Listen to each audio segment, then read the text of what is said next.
One of the nicest things that you can do as a local reporter is report on successful local businesses. We don't hear enough about some of the businesses in Felixstowe that actually go on from being quite small to being, well, what's going to be here, quite large. This is a new shop that belongs to, behind me, Glynis and Sharon, who together make up the Thrifty Thistle. What a name.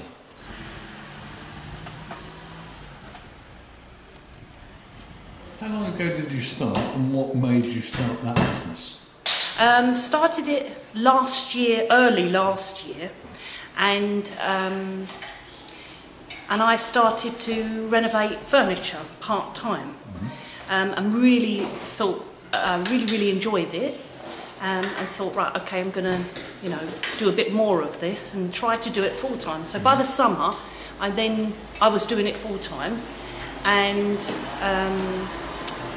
then, yeah, just progressed on from there. And used to do Manning's Market on a Sunday to sell furniture, but someone offered me a space in Orwell Road, so took that up and have a look back, really. Have a look back. Now, one of the unusual things you can do is you actually rent space in your shop to other craftspeople. Yeah. Where did that come from? It started because when we got the space in the little shop in Orwell Road, I thought, oh, it'd be nice to just enhance the furniture with a bit of craft.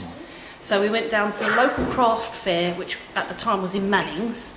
Had one on there on a Saturday, and basically asked crafters would they like to place their, sell from our shop. So on a commission basis, we started that way. It just got very popular amongst the crafters. A few crafters, a small group, and lots of girls were coming in asking the same thing, so word had spread. But it got to the point where craft was too much of it all over all the furniture, and people weren't sure whether it was for sale, the furniture or not. It wasn't looking as you couldn't see everything. Customers would come in and they'd have to go around a couple of times even though we were small, because it was just such a lot to take in. It's kind of like an Aladdin's cave. So then we decided to do the shelf scheme, which is better. But how do you do that? You actually rent the shelves out as a space? Yeah. Each shelf is rented out to a crafter. They can always have half a shelf if they don't want a whole. And we just go from there. They display their own items the way they want to. We don't have any say in pricing or how they display or anything like that. They also place their cards, business cards or leaflets on the shelf, and they can also put on the shelf a little commission sign. So they can say, well, we can personalise items, so please take my card, contact me, so forth. So we go like that, and then their craft sales are then given to them at the end of each month. I mean, I didn't know the crafting world was as big as it is until I started looking into it and doing my research. So it's on a huge scale, and it is really interesting, and I'm looking forward to learning new things as I go along. So. Final question. Yep.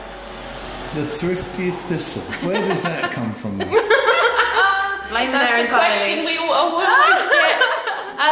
Well, I wanted something natural, and I love dandelion seed heads, but I couldn't have dandelion wood because there's another shop, very similar sort of stuff in Hampshire. And of course you've got to do your research and make sure nobody else has a name for your website, your domain name address. So then I thought, well, I can't have that, so what's the next best thing? And I had a large cardoon thistle in the garden, which I absolutely adore. So I thought, right, okay, and it's thrifty fits in because I renovate old and used furniture, so that's why the Thrifty Thistle. Hi, we're Glynis and Sharon, and we're Thrifty Thistle. We'd love you to come down. We have a launch day on the 8th of June, Saturday. Lots of local crafters, all sorts of different renovated furniture, beautiful things in the shop.